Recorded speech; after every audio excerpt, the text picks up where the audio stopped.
I used to travel quite frequently in the last 3 years for work.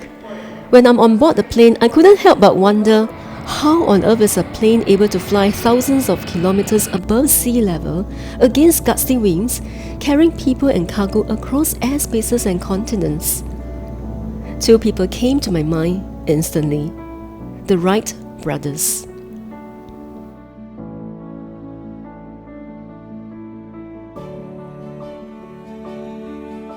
Oliver and Wilbur Wright were two of the 7 children born and raised by a church bishop and his wife in Ohio, United States. And one day, Milton Wright bought them a toy helicopter.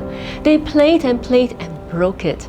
But that little toy gave them the interest to fly. As they grew up to be young men, a group of aviation pioneers have started to conduct experiments to create a flying machine. In 1896, Otto Lilienthal rode on his flying glider model. It plunged to the ground and he was killed. His death triggered the first intention for the Wright brothers to go into serious flight research. In 1899, the Wright brothers started their mechanical aeronautical experiments. They used kites and full-size gliders based on the previous works of aviation pioneers. And then they had a new discovery. All the aviation pioneers were focused on creating powerful engines. But they missed out one important element for a safe and successful flight, and that was the focus on control devices. From 1899 to 1903, the brothers conducted countless number of tests on biplane kites and manned glider experiments. From 1900 to 1901, they systematically conducted wind tunnel tests on dozens of miniature wings, and they came up with their own calculations on the amount of lift a wing could produce. All these tests enabled them to achieve a flat, safe landing for experimental flying devices. In 1901, Wilbur gave a speech to the Western Society of Engineers on the gliding experiments that he had done with his brother. And that was to become the brothers' first public account of the work that they do to create a powered flying device. In 1902, they achieved 3 milestones. First, the planes had longer and narrower wings, and these wings got them to produce better lift-to-drag ratio than broader wings.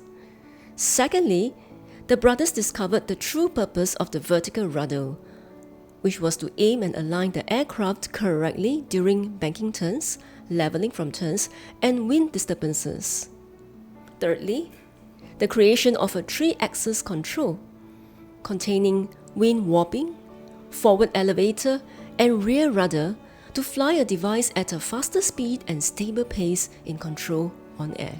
In March 23, 1903, the brothers applied for a patent for Wright Flyer, a propeller created by them with wooden glides. On 17 December 1903, in the south of Kitty Hawk of North Carolina, the Wright Flyer glided to the sky for its first controlled, sustained flight.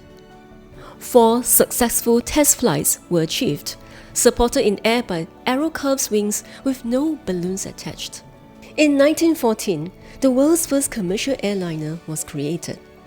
And on this note, the Wright brothers laid the foundation of a global milestone for mankind in air travel and air courier services.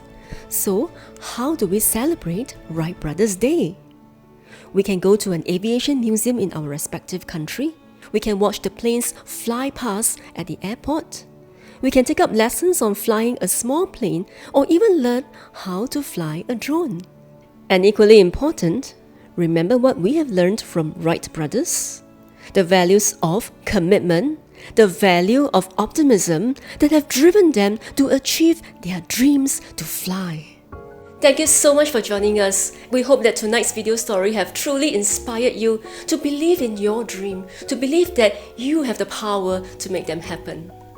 And for tomorrow, we are going to discover the aspirations and the achievements of new migrants in their own new home countries. Till then, see you tomorrow and have a great night.